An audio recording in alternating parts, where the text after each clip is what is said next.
নমস্কার, পজিটিভ বার্তার পর্দায় আপনাদের আবারও অনেক অনেক স্বাগত। প্রতিদিনের মতো আমরা চলে এসেছি পজিটিভ বার্তার লাইভ অনুষ্ঠান নিয়ে। তো আপনারা চোখ রাখুন পজিটিভ বার্তার ফেসবুক লাইভ ও ত্রিপুরা নলেজ সিটির পেজে। এবং আমাদের মধ্যে এখন যিনি উপস্থিত আছেন উনি হলেন স্বাধীন ত্রিপুরার আইটিআই থেকে রূপন স্যার। তো ওনার সাথে আমরা আলোচনা করে নেব, কথা বলে নেব, সঙ্গে থাকুন আপনারা। তো স্যারের সাথে প্রথমে পরিচয় করে নেব। নমস্কার স্যার। তো প্রথমে স্যারের কাছে স্যারের পরিচয়টা একটু জেনে নেব। আমার নাম রূপন রয়, আমি স্বাধীন ত্রিপুরা প্রাইভেট আইটিআই কলেজে একজন ইনস্ট্রাক্টর। আর প্রথমে আমি DDUGKY-তে আমি ইনস্ট্রাক্টর হিসেবে ছিলাম, অ্যাজ এ ট্রেনার হিসেবে কাজ করেছি। তারপর আমি স্বাধীন ত্রিপুরা প্রাইভেট আইটিআই কলেজে অ্যাজ এ ইনস্ট্রাক্টর হিসেবে কাজ করছি এখন। আচ্ছা, ধন্যবাদ স্যারকে। তো এরপরে জানতে চাইবো স্যার, আমাদের এই পজিটিভ বার্তায় এসে আপনার কেমন লাগছে? হ্যাঁ, খুব ভালো লাগছে। প্রথমে একবার এসেছিলাম, তাও আবার ডেকেছে, তারপর আসলাম, খুবই ভালো লাগছে। আচ্ছা স্যার, এখন আপনি যে এই যে DDUGKY এটা নিয়ে কাজ করছেন, তো এটা কি? DDUGKY-এর ফুল ফর্ম হচ্ছে দীনদয়াল উপাধ্যায় গ্রামীণ কৌশল যোজনা। এটা একটা কেন্দ্রীয় সরকারের প্রকল্প, যেটা নাকি প্রত্যেকটা রাজ্যে তাদের রুরাল ডেভেলপমেন্ট কর্পোরেশন চালায়। তো আমাদের ত্রিপুরা রাজ্য প্রত্যেক রাজ্যের মধ্যে, ভারতবর্ষের প্রত্যেকটা রাজ্যের মধ্যে ত্রিপুরা রাজ্যও আছে। এখানে DDUGKY একটা প্রজেক্ট, যেখানে বাচ্চাদেরকে, যেসব বাচ্চারা শিক্ষা থেকে একটু দূরে পিছিয়ে পড়েছে, অনেক স্টুডেন্ট আছে যেখানে মাধ্যমিক পাস করেছে মাত্র, তারপর 8 পাস বা পড়াশোনা করেনি, ন্যূনতম 8 পাস দরকার। তো তাদেরকে তাদের যোগ্যতা অনুসারে ট্রেনিং দেওয়া হয়। তারপর বিভিন্ন ধরনের কোর্স আছে এখানে। ট্রেনিং দেওয়ার পরে ওদেরকে জব দেওয়ার ব্যবস্থা করে দেয়। আচ্ছা, ধন্যবাদ স্যারকে। এরপরে চলে আসবো যে এই DDUGK-তে কোন কোন মানে কোর্স পড়ানো হয় এখানে? DDUGKY-তে অনেকগুলি কোর্স আছে, শুধু একটা না। এখানে আপনি ইলেকট্রিশিয়ান পাবেন, তারপরে যারা নাকি মেয়েদের জন্য সেলাইয়ের কাজ আছে, যারা হোটেল ম্যানেজমেন্ট করতে চায় তাদের জন্য হোটেল ম্যানেজমেন্টের কাজ পাওয়া যায়, বিভিন্ন ধরনের। তারপরে ওয়্যার হাউস, যেখানে আমরা ফ্লিপকার্ট বা অ্যামাজনে কাজ করি, সেখানে প্যাকিং, তারপর স্ক্যানিং এসব করে। আচ্ছা, এগুলো শেখানো হ্যাঁ, হয়? ওইগুলো শেখানো হয় ওয়্যার হাউসের মধ্যে। ওয়্যার হাউস একটা ট্রেড, ওই ট্রেডের মধ্যে কিভাবে প্যাকিং করানো হয়, কিভাবে স্ক্যানিং করানো হয়। বাচ্চারা জব করতে গিয়ে কোম্পানির মধ্যে যেহেতু তাদেরকে এই কাজটা করতে হবে, তো তার জন্য ওদেরকে এই কাজটা 6 মাসের কোর্স থাকে বা 3 মাসের কোর্স থাকে, তাদেরকে ওইগুলি শেখানো হয়। শেখানোর পর তাদেরকে জবের ব্যবস্থা করে দেওয়া হয়। বাহ, খুব সুন্দর জিনিসটা। তো তারপরে জেনে নেব যে DDUG-তে যে ভর্তি হওয়ার জন্য কোনো যোগ্যতার প্রয়োজন হয় কি এখানে? মাধ্যমিক পাস বা 8 পাস হলেও হয়। কিছু কিছু কোর্স আছে যেগুলিতে মাধ্যমিক পাস দরকার, আবার কিছু কিছু কোর্স আছে যেগুলিতে আমরা 8 পাস হলেও আমরা নিই। আচ্ছা আচ্ছা, ধন্যবাদ স্যারকে আবারও। তারপরে জেনে নেব যে এই কোর্সের মেয়াদ কতদিন? প্রত্যেকটা কোর্স বিভিন্ন ধরনের হয়, আলাদা আলাদা তাদের ডিউরেশন হয়। যদি ইলেকট্রিশিয়ান হয়, ইলেকট্রিশিয়ানের কোর্সটা একটু বড়, 6 মাস 7 মাসের হয়।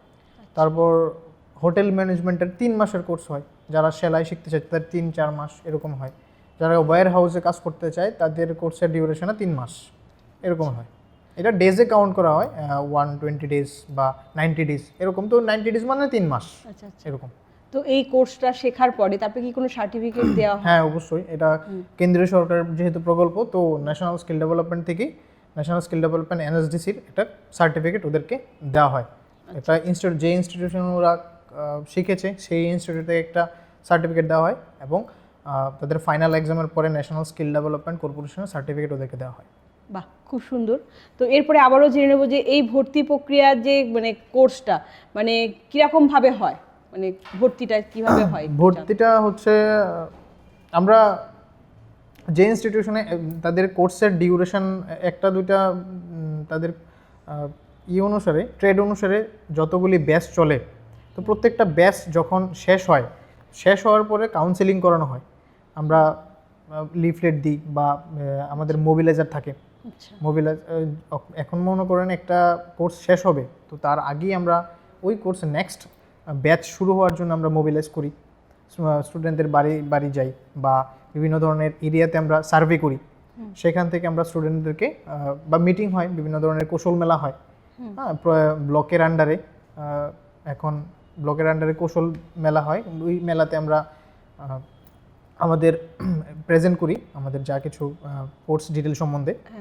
তখন স্টুডেন্টরা আসে, সেখান থেকে আমাদের লিফলেট নিয়ে যায়, আমাদের সঙ্গে যোগাযোগ করে, তখন ওদেরকে আমরা আমাদের ইনস্টিটিউশনে ডাকি। ফোন নাম্বারও দেওয়া থাকে হ্যাঁ ওখানে। ডাকি, তারপর ডাকার পরে ওদেরকে কাউন্সিলিং করানো হয়, কোর্সে কি কোর্স বা কোর্সের মেয়াদ কত, কি, ফ্রি অফ কস্ট সম্পূর্ণটাই। আচ্ছা, এটা মানে পুরো ফ্রি অফ, কোনো হ্যাঁ, মূল্য দিতে হয় না এটা একদম ফ্রি অফ কস্ট, একদম ফ্রি অফ কস্ট। সরকার প্রত্যেকটা স্টুডেন্টের দায়ভার সরকার নেবে। তাদেরকে হোস্টেল প্রোভাইড করা হয়, গার্লস যদি থাকে তার গার্লসদের জন্য আলাদা হোস্টেল, বয়েজের জন্য আলাদা হোস্টেল। তাদের কোর্স ফি কিচ্ছু লাগে না, জামা কাপড় যা কিছু আছে, বই, সব কিছু ফ্রি অফ কস্ট তাদেরকে পড়ানো হয় সরকারি উদ্যোগে। খুব সুন্দর একটা মানে আমরা যারা অনেকে পারে না পয়সা দিয়ে বা তারা মানে শিখতে পারে না পয়সার জন্য, তো তারা ফ্রি অফ কস্টে খুব সুন্দরভাবে এটা করতে পারবে। এবং হ্যাঁ, তো ওদেরকে আমরা শুধু বাড়ি থেকে ইনস্টিটিউশনে আসবে, সেই খরচটা তাদেরকে বহন করতে লাগে। আর 3 মাস 4 মাস হোক, যতদিনের কোর্স ফি, যতদিনই কোর্স ডিউরেশন, ততদিনই তারা একদম ফ্রি অফ কস্ট হোস্টেলে থাকবে। সকালবেলা, দুপুরে, বিকালে, রাত্রে যখনই খাবার হয় 3 বেলা খাবার ফ্রি। তাদের কোর্স পড়াশোনার খরচ ফ্রি, তাদের ড্রেস, বই যা কিছু আছে সব কিছু বাহ সরকারের। বাহ, খুব সুন্দর একটা সুবিধা। মানে যদি কেউ হ্যাঁ, সুবিধাটা নিতে চায় অবশ্যই বলবো এখানে যোগাযোগ করতে। তো এরপরে জেনে নেবো স্যারের কাছ থেকে আবারও যে এই কোর্সের যে বয়সের কোনো মানে সীমা পরিসীমা কি আছে কি? 18 থেকে 30। 18 থেকে হ্যাঁ, 30। কারণ 18 বছরের নিচে আমরা নিতে পারবো না, কারণ এটা একটা লেবার চাইল্ডের মধ্যে পড়ে যায়। আচ্ছা, হ্যাঁ। তারপর 18 বছর উপরে হতে হবে আর 30-এর নিচে হতে হবে। আচ্ছা আচ্ছা তারপর এটাই ওদের ক্রাইটেরিয়া। আচ্ছা, আবার যদি এমন হয় যে মনে করেন যে সে কোনো 3 মাসের কোর্সটা, সেই কোর্সটা 3 মাসে সে করতে পারলো না বা শিখতে পারছে না, তখন কি তার মেয়াদটা কি বাড়িয়ে দেওয়া হয়? না, এটার একটা তাদের মেয়াদি থাকে, এটা বাড়ানোর কোনো সিস্টেম নেই, ঠিক আছে? ওই মেয়াদে তোকে শেষ করতে হবে। আচ্ছা আচ্ছা, ওই মেয়াদের মধ্যে 120 দিনের এটা কাউন্ট হয়। অ্যাকচুয়ালি আমরা 3 মাস 4 মাস বলি, বাট এটা এসএলপি বলে, activity of lesson planner, activity cum lesson plan. তো ডে এটা বেশ 1, করে সার্টিফিকেটটাও দেওয়া হয়। হ্যাঁ, ডে 1 থেকে ডে 90 বা 120 এরকম ডের মধ্যে থাকে। তো ওই ডের মধ্যেই ওকে কোর্সটা শেষ করতে হবে, কমপ্লিট করতে হবে। কারণ তো আমাকে ওকে জবও দিতে হবে। আমাদের ইনস্টিটিউট থেকে জব দিয়ে দেবে, তার অন্য জায়গায় যেতে হবে না। ইনস্টিটিউট থেকেই, যে ইনস্টিটিউটে পড়াশোনা করেছে ওই ইনস্টিটিউটে তাকে জব প্রোভাইড করে দেবে। বাহ, খুব সুন্দর। তো এখান থেকে কি কোনো সরকারি চাকরি পাওয়ার হ্যাঁ, সার্টিফিকেটের দাম থাকি, প্রত্যেকটা সার্টিফিকেটের তো ভ্যালু থাকি। তো যদি কেউ ওই সার্টিফিকেটটা নিয়ে সরকারি কোনো ইন্টারভিউতে ফেস করতে পারে তাহলে ভালো কথা, মানে পায়, অনেকে পায়। বাহ, খুব সুন্দর। তো এরপরে আবারও জেনে নেব যে এই কোর্সের পড়াশোনা কি শুধু প্র্যাকটিক্যাল হয় না থিওরিও? মানে থিওরি প্র্যাকটিক্যাল দুটোটাই হয়। দুটোটাই আছে। দুটোটাই প্র্যাকটিক্যাল হয়। তো টাইমিংটা কেমন ভাবে সেট করা থাকে যে প্র্যাকটিক্যাল কতটা, থিওরি কতটা? প্র্যাকটিক্যাল প্রত্যেকটা ইনস্টিটিউটে তাদের এসএলপি আলাদা আলাদা হয়। তো প্র্যাকটিক্যাল মনে করেন যে 3-4 ঘন্টা হয়, আর থিওরি 2 ঘন্টা হয়। তো 5 ঘন্টা কেটে গেল। 5 ঘন্টার পরে 1 ঘন্টা থাকে ওদের কম্পিউটার, আর 2 ঘন্টার মধ্যে 1 ঘন্টা হয় সফট স্কিল, যেটার মধ্যে সফট স্কিলের মধ্যে কি হয়, ওদেরকে বিহেভিয়ার সম্বন্ধে ভালো করে বুঝিয়ে দেওয়া যায়। কারণ আমাদের এখানে যেসব স্টুডেন্টরা আসে, সেই সব স্টুডেন্টরা অ্যাকচুয়ালি আসে রুরাল এরিয়া থেকে, একদমই স্লাম এরিয়া থেকে। তো ওই সব স্টুডেন্টদেরকে বিহেভিয়ারটা একটু সফট স্কিল ডেভেলপমেন্ট করা হয়, যে কীভাবে ও একজন মানুষের সঙ্গে বিহেভ করবে, একটা অফিসে গিয়ে কীভাবে কাজ করবে, তারপর একজন অফিসারের সঙ্গে সে কীভাবে বলবে, তার উপরের যে স্যার বা ম্যাডাম যিনি থাকেন, সুপারভাইজার থাকেন, ওদের সঙ্গে কীভাবে বিহেভ করতে হবে সেই সম্বন্ধে ওদেরকে একটু শিক্ষা দেওয়া হয়। আর একটা সাবজেক্ট থাকে ইংলিশ, যেখানে ইংলিশের নলেজ দেওয়া একটু। বাহ, খুব সুন্দর প্রসেসগুলো। তো এরপরে আবারও স্যারের কাছ থেকে জেনে নেব যে এই কোর্স শুরু হওয়ার সময়টা মানে কবে, মানে ভর্তির সময়টা কবে থাকে? এটার নির্দিষ্ট কোনো সময় নেই। ওই আমি বললাম যে এটা আমাদের একটা ব্যাচ থাকে। তো ব্যাচ শেষ হওয়ার পর মনে করেন যে নেক্সট মান্থে আমাদের একটা ব্যাচ শেষ হয়ে যাবে। তো এই মাস থেকে আমরা করি মিটিং, হ্যাঁ, আমরা বিতরণ করি। তারপর মোবিলাইজেশন করা হয়। আমাদের কোর্স বলে দিই যে আমাদের কোর্স এত তারিখ থেকে শুরু হবে, যদি কেউ ইচ্ছা থাকে তাহলে ভর্তি হতে পারে। আচ্ছা, স্যারের কাছ থেকে এরপরে জেনে নেব যে এই কোর্সটা পড়ার সময় কি কোনো বিশেষ পরীক্ষা বসতে হয়? না, এই কোর্সে ভর্তি হতে গেলে, আমাদের ইনস্টিটিউশনে হতে গেলে কোনো পরীক্ষার দরকার পড়ে না। আমরা আমাদের মতো ওদেরকে বোঝাই, কাউন্সেলিং করি। কাউন্সেলিং করে বুঝিয়ে দিই যে ওকে কী করতে হবে। 8 পাস ন্যূনতম হতে হয়। কিছু কিছু কোর্স থাকে যেগুলির করতে গেলে আমাদের মাধ্যমিক পাস দরকার পড়ে, কিন্তু কিছু কিছু কোর্স থাকে যেগুলি 8 পাস হলেও আমরা নিই, ঠিক আছে। এমনি ম্যাক্সিমাম মাধ্যমিক পাসেই নেওয়া হয়। তো পরীক্ষার কোনো দরকার নেই, ওরা শুধু আসবে, আমাদের হোস্টেলে থাকবে, ওদের হোস্টেল যা খাবার প্রোভাইড করবে খাবে, শুধু শুধু পড়াশোনা করবে, ট্রেনিংটা মনোযোগ দিয়ে করবে, এটাই। আর ট্রেনিং শেষে তো ওদেরকে জব প্রোভাইড করেই দেওয়া হচ্ছে। স্টুডেন্টরা যেই ধরনের ওরা আমাদের প্রত্যেকটা ইনস্টিটিউশনে আলাদা আলাদা কোর্স থাকে। আমাদের ইনস্টিটিউশনে যেমন হোটেল ম্যানেজমেন্ট ছিল, আর ইলেকট্রিশিয়ান ছিল, কম্পিউটারও ছিল, হ্যাঁ, তারপর তিনটেই আমরা। আচ্ছা, এই প্রসঙ্গে জেনে নেবো যে এই যে কোর্স, বিভিন্ন রকম কোর্স আছে, সব থেকে কোন কোর্সটার মধ্যে চাকরি পাওয়ার সুবিধাটা বেশি পাওয়া যায় বলে মনে হয়? সবচেয়ে বেশি চাকরি পাওয়ার সুবিধা পাওয়া যায় ইলেকট্রিশিয়ানে। আচ্ছা, ইলেকট্রিশিয়ান, ওয়্যার হাউস বা হোটেল ম্যানেজমেন্ট, এই কোর্সগুলি যদি কেউ করে তাহলে চাকরি পাওয়ার সুযোগটা সবচেয়ে বেশি। ইলেকট্রিশিয়ান তো প্রত্যেকটা জায়গায় দরকার পড়ে, বিভিন্ন ধরনের, ব্যাঙ্গালোর বলুন, ত্রিপুরা বলুন, যেখানেই। হ্যাঁ, সবচেয়ে বেশি এখান থেকে পড়াশোনা করে সবচেয়ে বেশি কাজ করছে ব্যাঙ্গালোরে। তো ব্যাঙ্গালোরে অনেক কোম্পানিজ আছে যেগুলোর মধ্যে ইলেকট্রিশিয়ানের সংখ্যাটা, ইলেকট্রিশিয়ান যারা, ওদেরকে নেওয়া হয়। তো ম্যাক্সিমাম স্টুডেন্টরাই, 60% 70% স্টুডেন্টরাই যারা ইলেকট্রিশিয়ান, তারা ওইখানে ভালো জবের অফার পেয়ে যায়, ঠিক আছে। বিভিন্ন ধরনের কোম্পানি আছে, যেমন ফ্লিপকার্ট, তারপর আছে অ্যামাজন, হন্ডা, মাহিন্দ্রা, হ্যাঁ, ওইখানে হিরোতে তো ভালো স্যালারিও আছে, সেখানে তারা পেয়ে যায়। তারপর হোটেল ম্যানেজমেন্টের কথা বলি। হোটেল ম্যানেজমেন্টে বিভিন্ন ধরনের হোটেল ম্যানেজমেন্টরা অ্যাকচুয়ালি হোটেলে আর রেস্টুরেন্ট এসব ধরনের ভালো স্যালারিও থাকে, ঠিক আছে। বড় বড় ব্যাঙ্গালোরতে বলুন বা ত্রিপুরাতে অনেক স্টুডেন্ট আছে যারা আমাদের আগরতলার বিভিন্ন ধরনের হোটেল আছে, অনেকগুলো হোটেল আছে যেখানে ওরা কাজ করছে, ভালো স্যালারি পাচ্ছে। এবং যদি কেউ যে না, আমি ত্রিপুরা থেকে সুইচ করে ব্যাঙ্গালোর যাব, ব্যাঙ্গালোরে ভালো বড় কোম্পানিতে হোটেলে কাজ করব, কারণ স্যালারিও বেশি এখানে যদি আমাদের এখানে যদি 15,000 দেয়, ও তো ডাবল হয়ে যায়, ওইখানে ডাবল থাকে। তো বড় বড় হোটেল থাকে, সেখানেও তারা কাজ পেয়ে যায় আরামসে। আর একটা কোর্স যেটা হচ্ছে ওয়্যার হাউসটা অ্যামাজন বা ফ্লিপকার্ট বা মিন্ত্রা, ওইসব কোম্পানিতে পেয়ে যায়। অনেক বড় বড় কোম্পানি থাকে যেখানে তাদের স্যালারিও স্টার্টিং হয় 17,000 18,000 থেকে বা 20,000। আর যারা একটু 1 বছর কাজ করেছে তাদের সুপারভাইজার লেভেলে ওরা বসে যায়, 30,000 বা 32,000 এরকম স্যালারি থাকে তাদের। আচ্ছা, তো এই কাজের মাধ্যমগুলো কি সব কি অফলাইনে হয় না অনলাইনেও বেশি কেউ হয়ে থাকে? যদি আমরা ইনস্টিটিউট থেকে ওদেরকে প্রোভাইড করি জব, তাহলে আমরা অনলাইনের মাধ্যমেই এইচআরের সঙ্গে ওদেরকে কন্ট্যাক্ট করিয়ে দিই।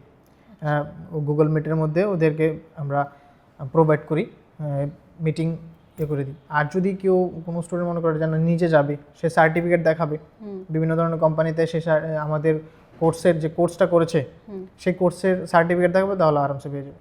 আচ্ছা, তো এরপরে স্যারের কাছ থেকে আবারও জেনে নেব যে এই কোর্সের পর যদি কোনো ছাত্র আরও পড়তে চায় বা তার ডিগ্রি বাড়ানোর জন্য, তখন সে করতে পারবে? ও যদি এই কোর্সের পরে যদি সে বিভিন্ন ধরনের আরও কোর্স থাকে তা পড়তে চায়, তবে সে 2 বছর পরে আমাদের এখান থেকে যদি একটা কোর্স করার পরে আরেকটা কোর্স করতে চায়, তাহলে 2 বছর পরে করতে হবে। কিন্তু ও যদি অন্য কোনো জায়গা থেকে যদি অন্য কিছু ডিগ্রি নিতে চায়, তাহলে সে এই কোর্সে করার পরে তার জব করার পাশাপাশি বা যেভাবে হোক, সে চাইলে তার পড়াশোনা ক্যারি করতে পারে।